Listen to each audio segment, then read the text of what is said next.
பல ஏமாற்றங்களையும் பல துரோகங்களையும் பார்த்து பார்த்து ஏமாந்து போய் நிறைய பேர்த்துக்கிட்ட கஷ்டப்பட்டு என்னடா நம்மளுடைய வாழ்க்கை இப்படியே போயிருமா, ஏதாவது ஒரு மாற்றம் வராதா அப்படின்னு கவலைப்பட்டுட்டு இருந்த நம்மளுடைய மகர ராசி என்பர்களுக்கு வருகின்ற நாட்கள் எப்படி இருக்குது, வருகின்ற நாட்களில் உங்களுடைய கிரக அமைப்புகள் எப்படி இருக்குது, எந்தெந்த விஷயம்லாம் உங்களுக்கு சாதகமாக இருக்குது, குலதெய்வம் உங்களுக்கு எந்த விதத்தில் உதவி செய்ய போகுது அப்படிங்கிறது எல்லாமே இந்த வீடியோவில் ரொம்ப விளக்கமாக சொல்லியிருக்கோம். நிச்சயமாக இந்த வீடியோ உங்களுக்கு ரொம்பவும் பயனுள்ளதாக இருக்கும். அதனால் வீடியோவை கடைசி வரையிலும் பாருங்கள். நீங்கள் இப்போ தான் ஃபஸ்ட் டைமாக நம்ம சேனலை பார்க்குறதா இருந்தால் நம்ம சேனலை சப்ஸ்கிரைப் பண்ணிவிட்டு கூடவே இருக்கிற பெல் ஐக்கானையும் கிளிக் பண்ணிக்கோங்க. அப்போ தான் நாங்கள் போடுற ஒவ்வொரு வீடியோவுமே உங்களுக்கு நோட்டிஃபிகேஷனாக வரும். நீங்கள் மகர ராசி அன்பராக இருந்தால் மறக்காமல் நம்மளுடைய சேனலுக்கு ஒரு லைக் கொடுத்துட்டு உங்களுடைய உறவுகள் வகையில் நண்பர்கள் வகையில் யாராவது மகர ராசி அன்பர்கள் இருக்காங்க அப்படின்னா மறக்காமல் இந்த வீடியோவை அவங்களுக்கும் ஷேர் பண்ணிவிடுங்க. மகர ராசியில் நீங்கள் எந்த நட்சத்திரத்தில் பிறந்தீங்க, உங்களுடைய இஷ்ட தெய்வ பெயர் என்ன, உங்களுடைய குலதெய்வ பெயர் என்ன அப்படிங்கிறத மறக்காமல் எங்களுடைய கமெண்ட் பாக்ஸில் தெரிவிங்க. உங்களுக்கு ஜோதிட ரீதியாக ஏதாவது சந்தேகம் இருக்குது, ஜோதிடர்கிட்ட ஏதாவது ஆலோசனை வேணும் அப்படின்னா டிஸ்கிரிப்ஷனில் ஜோதிடரோட வாட்ஸ்அப் நம்பர் கொடுக்கப்பட்டிருக்கு. அந்த நம்பருக்கு கால் பண்ணி முன்பதிவு செய்துக்கோங்க. உங்களுடைய சந்தேகங்களுக்கு நல்ல ஒரு தீர்வு கிடைக்கும். எப்போவுமே யோசிச்சுக்கிட்டே இருப்பாங்க அந்த மகராசி அன்பர்கள். எவ்வளோ பெரிய தோல்வியை பார்த்தாலுமே அதை பார்த்து சோர்ந்தே போக மாட்டாங்க. வீறு கொண்டு எழக்கூடியவங்க. தோற்றத்தமாக அடுத்து வெற்றி பெறத்துக்கு என்ன வேலையோ அதை செய்வாங்க. ஆனால் முயற்சி இவங்களுக்கு வெற்றியாகும். இறக்க சுபாவம் கொஞ்சம் அதிகமாக இருக்கும். ஏன்னா அதனால தான் இவங்களுடைய வாழ்க்கையில் முன்னேறது கொஞ்சம் கஷ்டமாகவே இருக்கும். அடுத்தவங்களுக்கு எதிரிக்கு கூட ஒரு பிரச்சனைனா ஓடி போய் முன்னால் நின்று உதவி செஞ்சுட்டு தான் வருவாங்க. அதனால தான் இவங்க அதிகமாக பார்த்திங்கன்னா முன்னுக்கு வர்றது அப்படிங்கிறது ரொம்ப ஒரு போராட்டமாகவே இருக்கும். துன்பங்களும் கஷ்டங்களும் நிறைய பிரச்சனைகளும் இவங்களை தேடி வந்துக்கிட்டே இருக்கும். என்ன ஒன்று, இவங்களுக்கு கொஞ்சம் பிடிவாத குணம் அதிகம். எல்லா விஷயத்துலையுமே கொஞ்சம் ஆதாயம் பார்க்கலாம் அப்படின்னு நினைப்பாங்க. ஆனால் அதற்கான சாத்தியக்கூறு கொஞ்சம் குறைவு தான். சமயத்தில் கொஞ்சம் நகைச்சுவை பேசக்கூடியவங்களாகவும் இந்த மகர ராசி என்பர்கள் இருப்பாங்க. வெகுளித்தனம், வெள்ளை மனசுக்கு சொந்தக்காரங்க அப்படின்னு கூட இந்த மகர ராசி என்பர்களை சொல்லலாம். குடும்பத்தின் மீது அதீத பாசம் உள்ளவங்களாக இந்த மகர ராசி என்பர்கள் இருப்பாங்க. தன்னுடைய தாய் தந்தையார், தன்னுடைய பிள்ளைகள் அவங்க மீது அதிக அன்பு அக்கறை உள்ளவங்களாக இவங்க இருப்பாங்க. தனக்கு ஒரு கஷ்டம் அப்படின்னா கூட அதை தன்னுடைய மனதுக்குள்ளேயே வச்சுக்கிட்டு வெளிப்படையாக பேச மாட்டாங்க. தன்னுடைய கஷ்டம் தன்னுடைய மனதுக்குள்ளேயே இருக்கட்டும் அப்படிங்கிற மாதிரி தன்னுடைய கஷ்டத்தை வெளிப்படையாக சொல்ல மாட்டாங்க. கடினமான உழைப்பாளிகள். தான் இருக்கிற இடத்த ரொம்ப நீட்டாக வைத்திருக்கணும் அப்படின்னு நினைப்பாங்க. ஆனால் அது அதற்கான சாத்தியக்கூறு ரொம்ப குறைவு தான். தொழிலே தெய்வமாக நினைக்கக்கூடியவங்க இந்த மகர ராசி என்பர்கள் அப்படின்னே சொல்லலாம். பெரும்பாலும் இவங்க செய்கிற தொழிலில் இவங்க ரொம்ப நேசிக்கக்கூடியவங்களாக இருப்பாங்க. எந்த துறையில் ஈடுபட்டாலும் அதில் ஒரு முன்னேற்றம், ஒரு வெற்றியை பார்க்காம இவங்க ஓய மாட்டாங்க. வாழ்க்கையில் முற்பகுதியில் நிறைய கஷ்டம், நிறைய பிரச்சனை, நிறைய இடையூறு, எதிரிகளுடைய தொல்லை, இந்த மாதிரி நிறைய பிரச்சனைகளை இவங்க சந்தித்தாலும் ஒரு 40 வயதுக்கு மேலே பார்த்திங்கன்னா இவங்களுக்கு நிறைய மகிழ்ச்சி, நிறைய சந்தோஷங்கள் இவங்களுக்கு காத்துக்கிட்டு இருக்கு அப்படின்னே சொல்லலாம். ஏன்னா சனி பகவானுடைய ஆதிக்கத்தில் பிறந்ததுனால நிறைய கஷ்டங்கள், நிறைய பிரச்சனைகளை இவங்க சந்தித்தாலும் வாழ்க்கையில் வெற்றி பெறக்கூடிய ஒரு அமைப்புள்ள ஒரு ராசி அப்படின்னா இந்த மகர ராசி என்பவர்களை சொல்லலாம். இவங்களுக்கு வருகின்ற நாட்கள் எப்படி இருக்குது, வருகின்ற நாட்களுடைய கிரக அமைப்புகள் எப்படி இருக்குது, எந்தெந்த விஷயம்லாம் உங்களுக்கு சாதகமாக இருக்குது அப்படிங்கிறத தொடர்ந்து பார்க்கலாம். நீங்கள் இப்போ தான் ஃபஸ்ட் டைமாக நம்ம சேனலை பார்க்குறதா இருந்தால் நம்ம சேனலை சப்ஸ்கிரைப் பண்ணிவிட்டு கூடவே இருக்கிற பெல் ஐக்கானையும் கிளிக் பண்ணிக்கோங்க. அப்போ தான் நாங்கள் போடுற ஒவ்வொரு வீடியோவுமே உங்களுக்கு நோட்டிஃபிகேஷனாக வரும். நீங்கள் மகர ராசி அன்பராக இருந்தால் மறக்காமல் நம்மளுடைய சேனலுக்கு ஒரு லைக் கொடுத்துக்கோங்க. உங்களுடைய உறவுகள் வகையில் நண்பர்கள் வகையில் யாராவது மகர ராசி என்பர்கள் இருக்காங்க அப்படின்னா மறக்காமல் இந்த வீடியோவை அவங்களுக்கு ஷேர் பண்ணி விடுங்க. மகர ராசியில் எந்த நட்சத்திரத்தில் பிறந்தீங்க அப்படிங்கிறத மறக்காமல் எங்களுடைய கமெண்ட் பாக்ஸில் தெரிவிங்க. இந்த மகர ராசி என்பர்களை பொறுத்தவரையில் வருகின்ற நாட்களுடைய கிரகநிலையை வைத்து ஆராய்ந்து பார்க்கும்போது தன வாக்கு குடும்பஸ்தானத்தில் சனி பகவான் தற்போது வக்கரகமாக இருக்கிறார். அவரோட கூட ராகுவும் இணைந்திருக்கிறார்.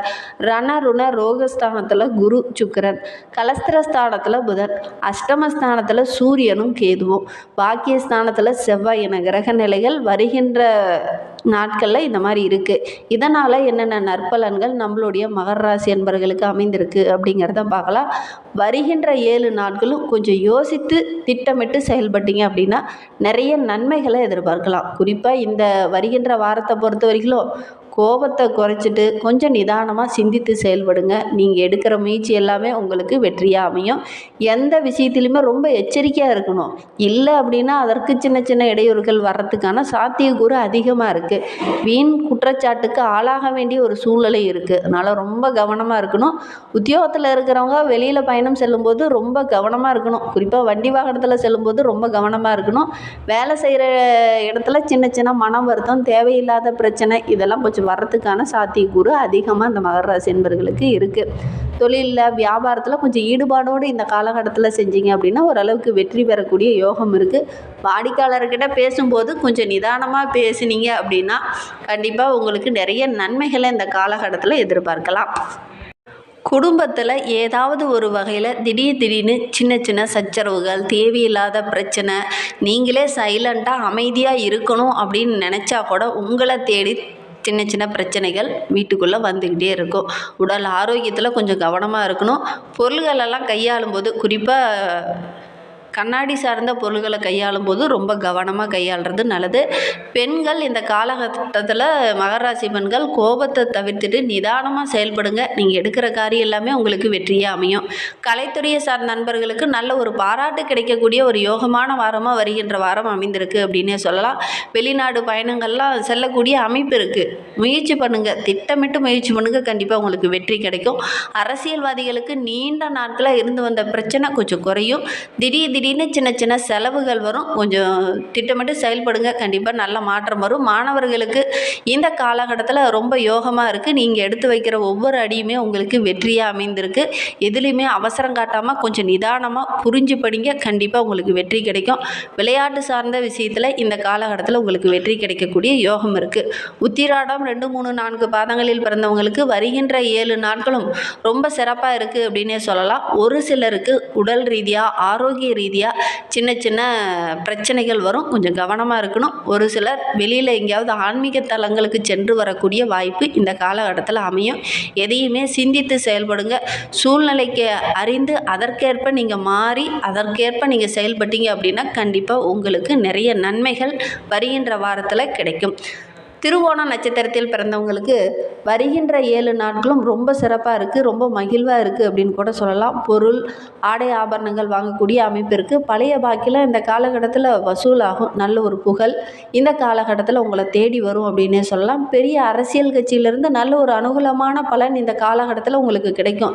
மேலிடத்துலேருந்து ஆதரவு கிடைக்கும். பெரிய மனிதர்கள் மூலிமா ஏதாவது ஒரு மாற்றம் உங்களுடைய வாழ்க்கையில் இந்த காலகட்டத்தில் நடக்கும், கட்டாயம் நடக்கும் அப்படின்னே சொல்லலாம்.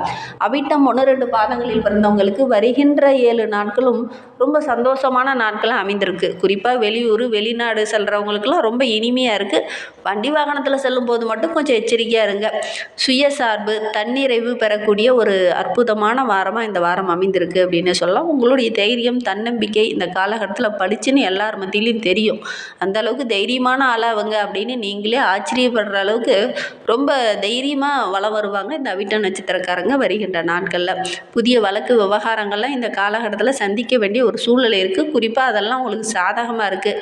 நீண்ட நாட்களாக இருந்து வந்த பிரச்சனை இந்த காலகட்டத்தில் உங்களுக்கு சாதகமாக முடியும். உடல் ரீதியாக, ஆரோக்கிய ரீதியாக இருந்த இந்த சின்ன சின்ன உபாதைகள் எல்லாமே குறைஞ்சி ரொம்ப மகிழ்வான வாரமாக வருகின்ற வாரம் இந்த அவிட்டம் நட்சத்திரக்காரர்களுக்கு அமைந்திருக்கு அப்படின்னே சொல்லலாம். நீங்கள் எடுக்கிற முயற்சிகள் எல்லாமே ஓரளவுக்கு வெற்றியாக இந்த காலகட்டத்தில் அமையும். இன்னுமே உங்களுடைய வாழ்க்கை ரொம்ப சிறப்பாக, ரொம்ப மகிழ்வாக இருக்கணும் அப்படின்னு நினைக்கிற இந்த அவிட்டம் நட்சத்திரக்காரங்க சனிக்கிழமை அன்று சனி பகவானுக்கு ஒரு நல்லெண்ணெய் தீபம் ஏற்றி வழிபட்டுட்டு வாங்க. நீங்கள் எடுக்கிற விஷயம் எல்லாமே உங்களுக்கு வெற்றியாக அமையும். அதோடு கூட உங்களுடைய குலதெய்வத்தையும் வழிபடுங்க. ஏன்னா உங்களுடைய குலத்தை காக்கக்கூடிய தெய்வம் குலதெய்வம். அதனால் உங்களுடைய குலதெய்வத்தை வழிபடுங்க. கண்டிப்பாக உங்களுடைய வாழ்க்கையில் நல்ல ஒரு முன்னேற்றத்தை எதிர்பார்க்கலாம். கண்டிப்பாக ஒரு ஸ்டெப்பாவது நீங்கள் முன்னேறுவீங்க. உங்களுடைய குலதெய்வத்தை வழிபட்டு பாருங்கள், கண்டிப்பாக நல்ல மாற்றம் வரும். நம்பிக்கையோடு செய்யணும். நம்பிக்கையோடு செஞ்சீங்க அப்படின்னா ஒரு ஸ்டெப்பாவது உங்களுடைய வாழ்க்கையில் இந்த காலகட்டத்தில் வளர்ச்சி வரும். நீங்கள் செஞ்சு பார்த்துட்டு அதுக்கப்புறம் என்கிட்ட சொல்லுங்கள். உடல் ஆரோக்கியத்தில் இருந்த பிரச்சனைகள் எல்லாமே தீரும். இந்த மாதிரி பயனுள்ள தகவலை நீங்கள் தொடர்ந்து கேட்கணும் அப்படின்னு நினச்சா நம்ம சேனலை சப்ஸ்கிரைப் பண்ணிவிட்டு கூடவே இருக்கிற பெல் ஐக்கானையும் கிளிக் பண்ணிக்கோங்க. அப்போ தான் நாங்கள் போடுற ஒவ்வொரு வீடியோவுமே உங்களுக்கு நோட்டிஃபிகேஷனாக வரும். நீங்கள் மகர ராசி அன்பராக இருந்தால் மறக்காமல் நம்மளுடைய சேனலுக்கு ஒரு லைக் கொடுத்துட்டு உங்களுடைய உறவுகள் வகையில், நண்பர்கள் வகையில் யாராவது மகர ராசி அன்பர்கள் இருக்காங்க அப்படின்னா மறக்காமல் இந்த வீடியோவை அவங்களுக்கும் ஷேர் பண்ணி விடுங்க. மகர ராசியில் நீங்கள் எந்த நட்சத்திரத்தில் பிறந்தீங்க, உங்களுடைய இஷ்ட தெய்வ பெயர் என்ன, உங்களுடைய குலதெய்வ பெயர் என்ன அப்படிங்கிறத மறக்காமல் எங்களுடைய கமெண்ட் பாக்ஸில் தெரிவிங்க. உங்களுடைய குலதெய்வ பெயர் என்ன அப்படிங்கிறத மறக்காமல் எங்களுடைய கமெண்ட் பாக்ஸில் தெரிவிச்சிங்க அப்படின்னா நாங்களும் உங்களுக்காக பிரார்த்தனை செஞ்சுக்குவோம். இந்த மாதிரி நல்ல விஷயங்கள்லாம் நீங்கள் தொடர்ந்து கேட்கணுன்னா நம்ம சேனலை சப்ஸ்கிரைப் பண்ணிக்கோங்க. தேங்க்யூ.